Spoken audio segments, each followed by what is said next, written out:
Hi, I'm Dr. Boyce Watkins from Your Black World, and of course, you know about the tragic shooting that took place at Emmanuel AME Church in Charleston, South Carolina. Dylann Roof has been arrested by the police after this terroristic, racist hate crime, and I'd use those words deliberately to make sure that we don't forget what this actually was. And one thing that people have not really talked much about in the media, but we're going to talk about it here, is the fact that of his 9 victims, six of them were black women. Six of them were women. The oldest victim, if I'm not mistaken, was 87 years old. So Mm. this man went into a house of God and found peaceful people, unarmed people who were praying. And not only did he focus on peaceful people, but he also killed more women than men, which I don't know about you, but it certainly infuriated me. And to kind of dig into this a little bit, I wanted to speak to Madam President, who I have on the line. And I wanted first of all, I want to ask Madam President, how you doing today? Hey, Dr. Boyce, I'm trying to be well on this very sad day. It's a very sad day for us, especially Black America. And I'm trying to be well. I've been very emotional about this. I feel I go to church. Mm. So I imagine myself being there. I imagine myself being a part of this tragedy. And it's very disheartening. It's very painful. Mm. Well, it's funny. I mean, a lot of people know your work because you're a spoken word artist and you do really good poetry. But you had reached out to me just kind of on a friendship tip to kind of talk about how you were feeling. I mean, you said that the emotions were heavy on you, and when I heard you talk about it, when I heard you tell me about the tears that you shed, I mean, it sounded like you were really broken from this, and the emotions were real. It made me think about the fact that people don't really focus on that black woman angle, just how a black woman might feel knowing that other black women and black men as well were killed in church. Can you tell me about some of the emotions you were feeling? And please feel free to be as honest as you want to. What was today like for you? Dr. Boyce, I'm very hurt. I'm very angry. And, people always making jokes about the angry Black woman. And we don't always put ourselves in that category, but I do believe today is a day to be an angry Black woman. Anytime that well, let's just start with the emotions that I feel. The reason why I'm angry at a couple things. One, I'm angry at the fact that the way the media have described a mass murderer has been very polite. They've been very, very subtle with their description. A 21-year-old kid is what I heard the governor of South Carolina say. But when they talk about Trayvon Martin, when they talk about Mike Brown, they never use the term kid. They said that Mike Brown had the strength of the Hulk. They said that Trayvon Martin, because of his hoodie, he was a thug. But for some reason, I can't get an anchor. I can't get anyone to put this murderer, to put this terrorist in the same category. And that pisses me off. Um, I know how the media likes to play on words. I know that they use specific verbiage for a specific reason.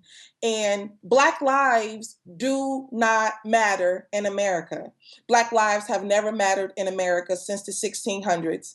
And the same thing that was endured during that time, where Black people wasn't nothing merely but a product and we were killed and shipped and everything else, it's still happening in 2015. Why are we being killed? Why does this 21-year-old know what it means to be a racist? Because he's in America. That's why.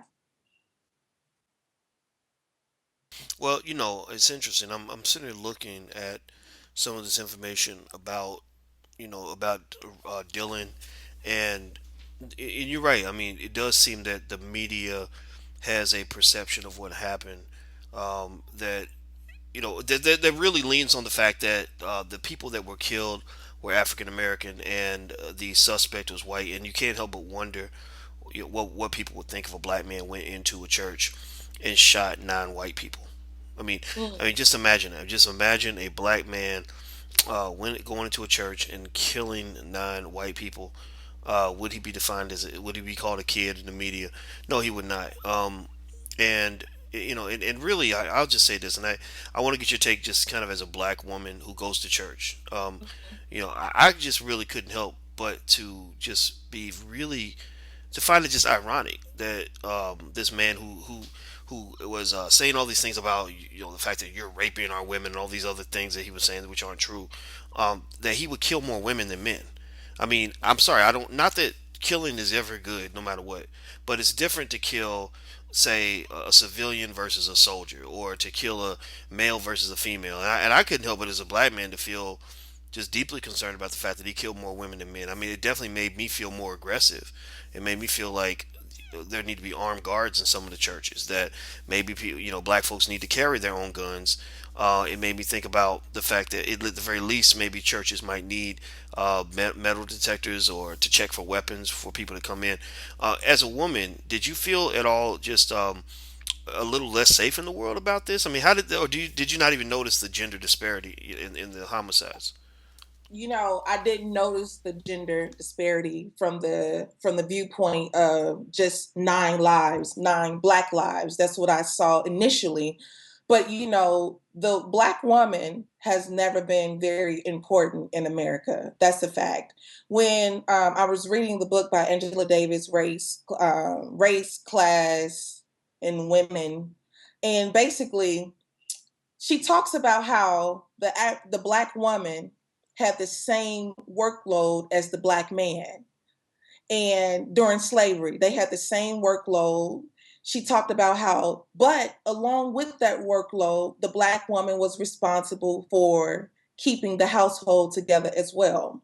So when you think about today, the whole independent factor, black women have had to always be independent.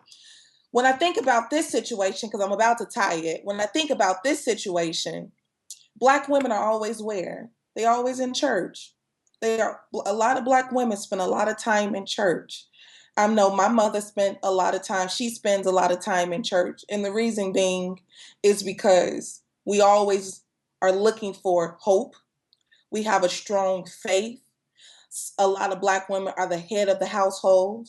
So, you'll always see them participating in a faith movement. You always see them participating in something that has God involved, because that's what they look to. That's what we've always looked to.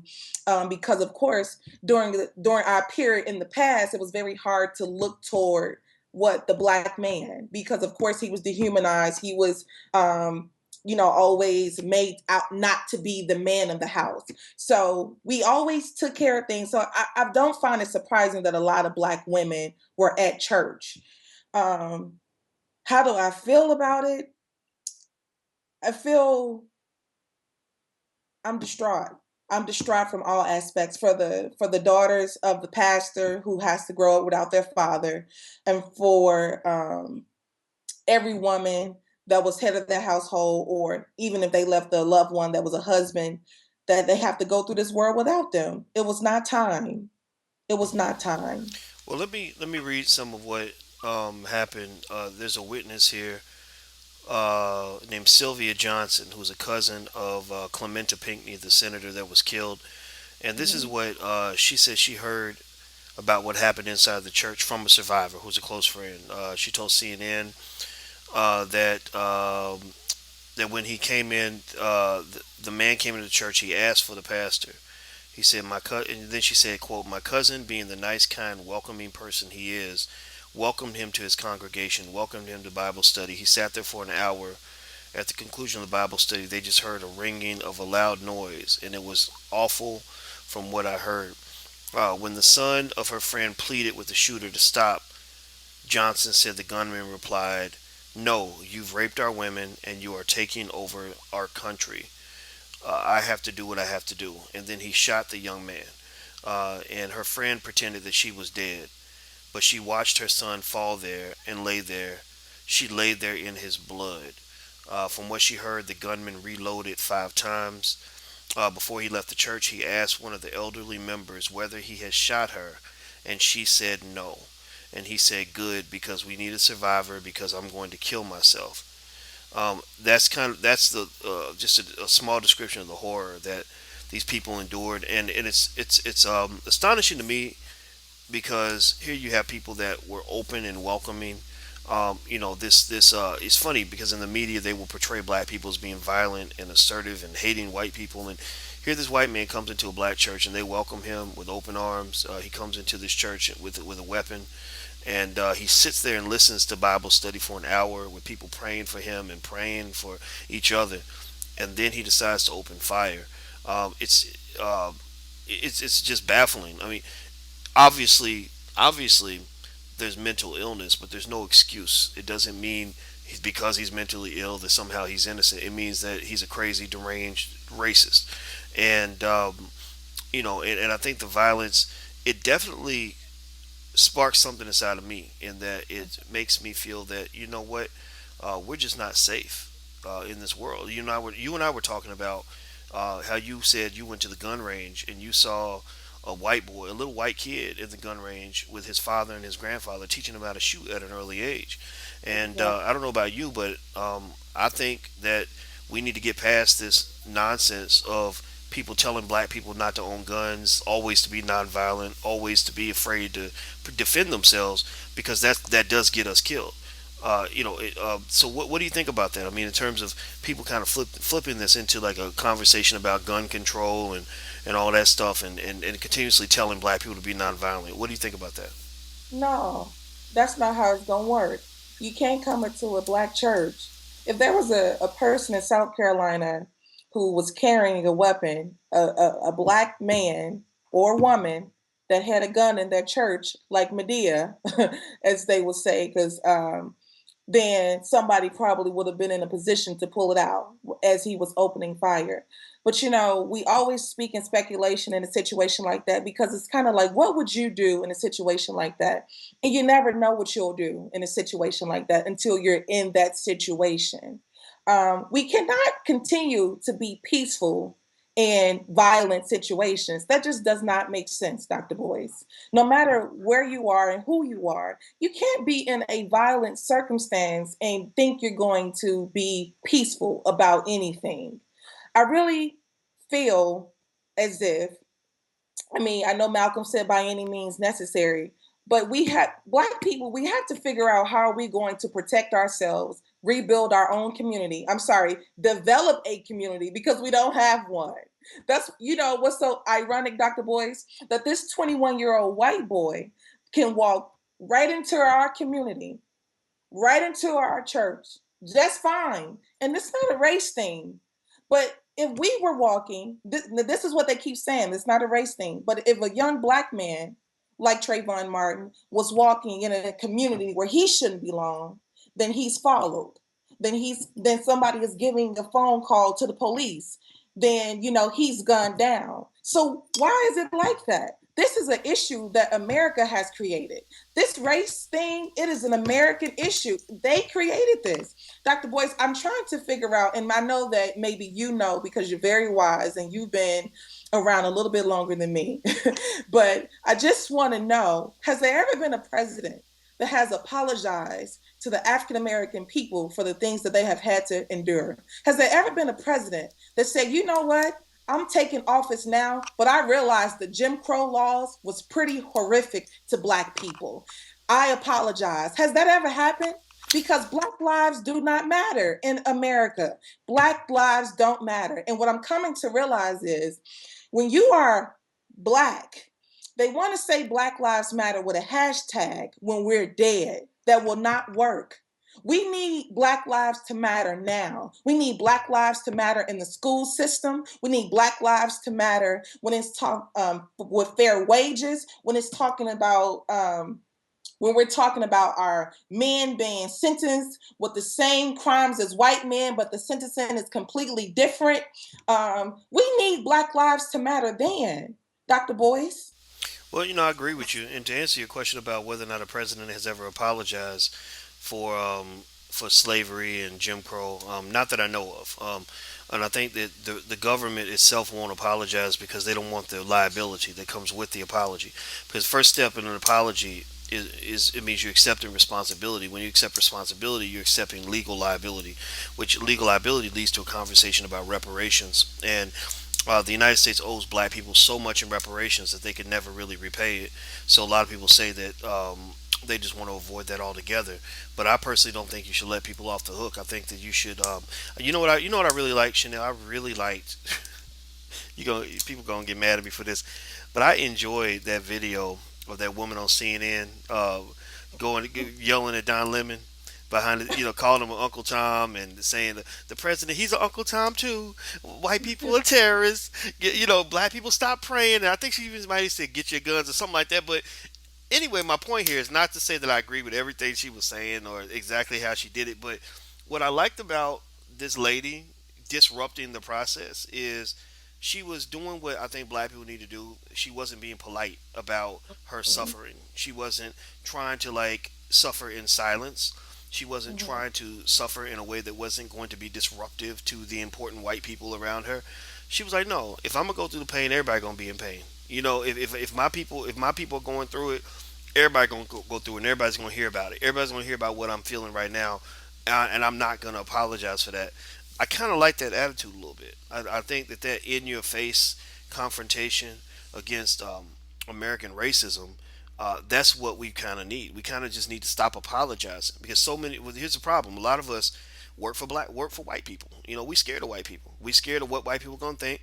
We'll let a white person slaughter our children, and then we're afraid to even say anything on the job because boss master gonna get mad at us if we say something. If I say I support Mike Brown or Trayvon Martin or Freddie Gray, suddenly I get identified as an angry black person on the job, and now I'm scared. That's one of the reasons why I'm always talking about black people having their own businesses, building their own stuff, because there's pride and protection in having something of your own, right? So it's not always about money; it's about security.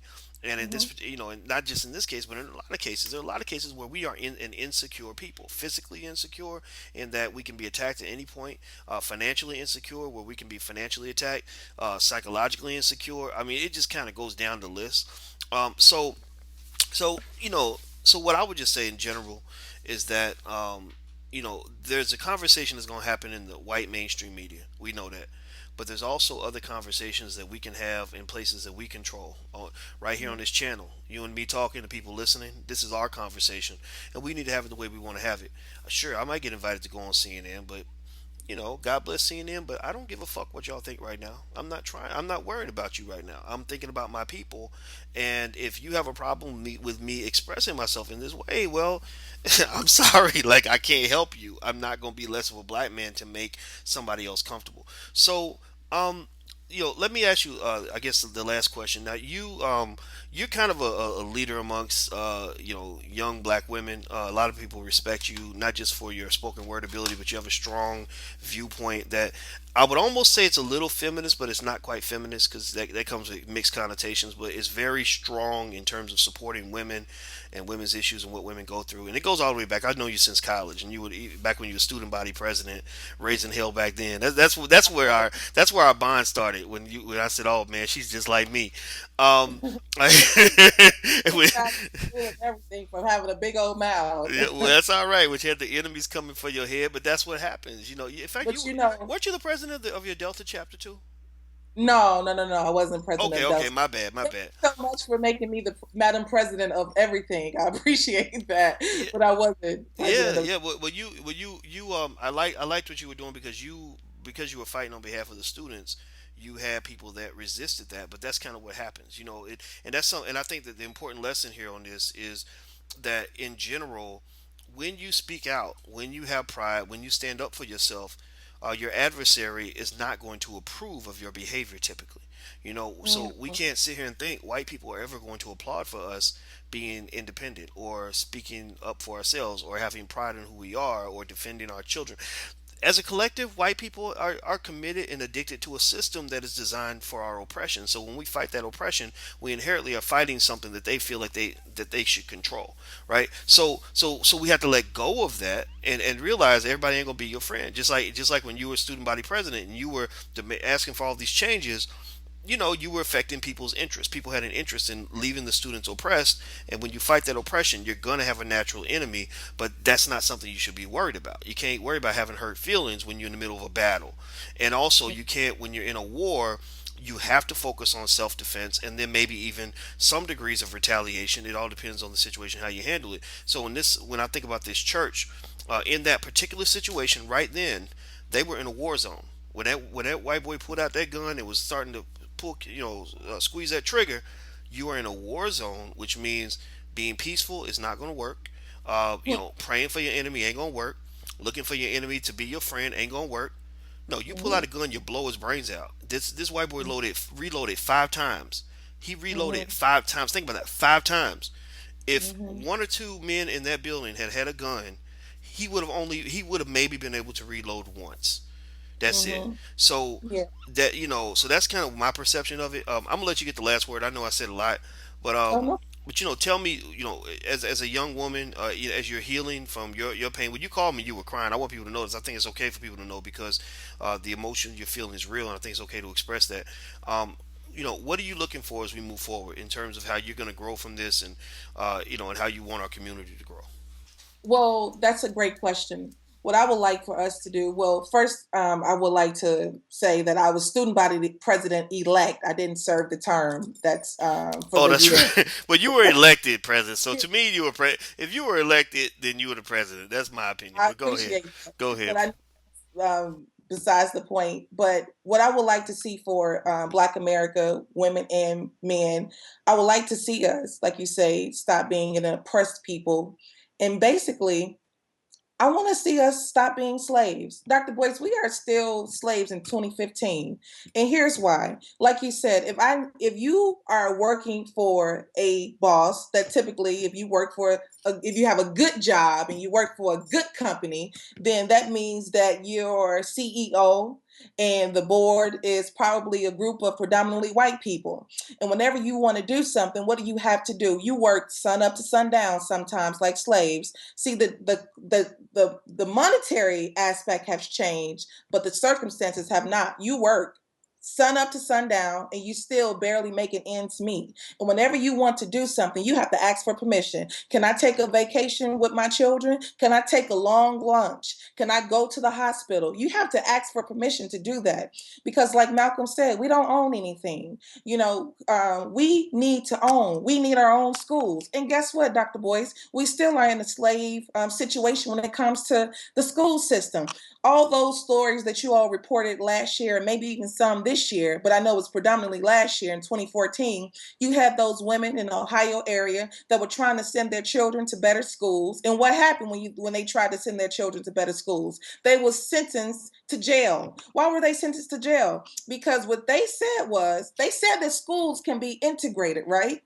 But schools are still segregated because what? A predominantly Black community, you don't see many white students going to our schools. And we can't put our children in their schools because we don't have that address, because we can't afford the nice houses that come along with those nice schools in that community. See, this stuff is systematically designed to keep us, in a place where we don't have to be. But you know what? I heard a quote. I can't remember. I believe the first name was Tyrese or Tyree, but it said we can't expect the people that came up with we can't expect the people that caused the problem to also come up with a solution.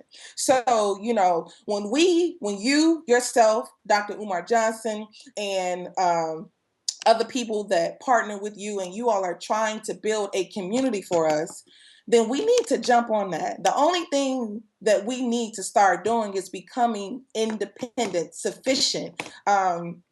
We don't need everything that they have given us. They have decided that, oh, you need this. Like, think about it, Dr. Boyce. All the top schools that people say, oh, Harvard is the top school in the world. You don't know 5 people that went to Harvard.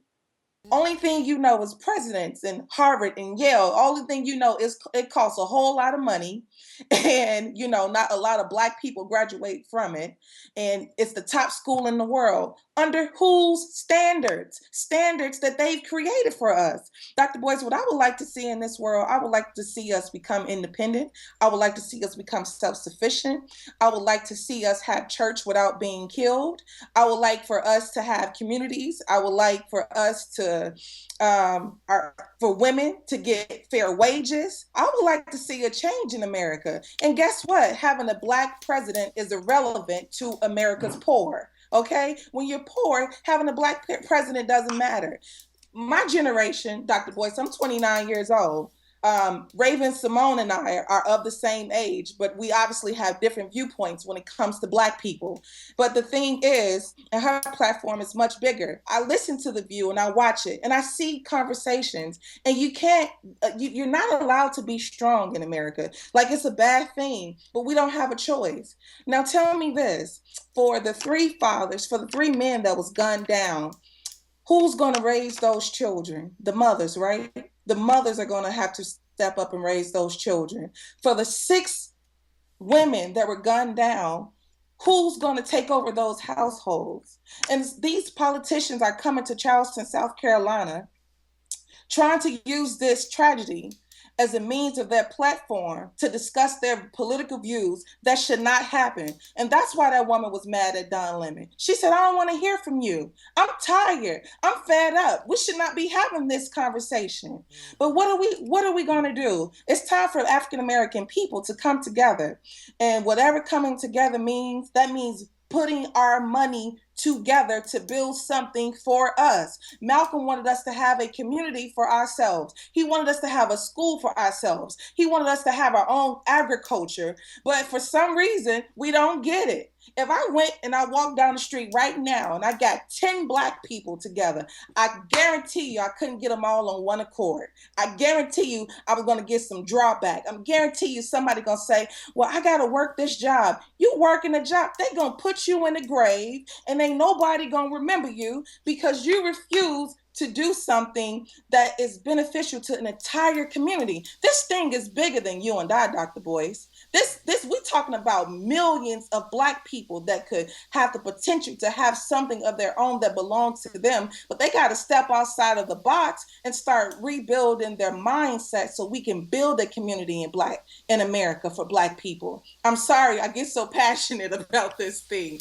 I'm Oh, very that's sorry. okay. That's okay. That's okay. You know, it's been an emotional day, and I know you are an emotional person, but I think that your emotion is part of your genius because you actually did the spoken word at the event that Farrakhan and I had in Chicago, and you lit it up. I mean, Chicago's your city, and what did you, My city. was it a poem called? Was it called "Welcome to Chicago"? The one you Welcome did? to Welcome to Chicago, the place of the cold case where 6-month-old babies get shot in the face. Welcome to Chicago. I mean, Wow. like, I mean, I Oof. did. I I did that. can't. I feel bad for even smiling. At first, I was smiling because I like your spoken word. It's so good. But then I remembered the lyrics, and it made me say, okay, I'm not. I can't smile for that. But at the same time, it's so real. I mean, your spoken word is powerful. You know, your voice resonates, and you have a message that penetrates the psyche of the listener.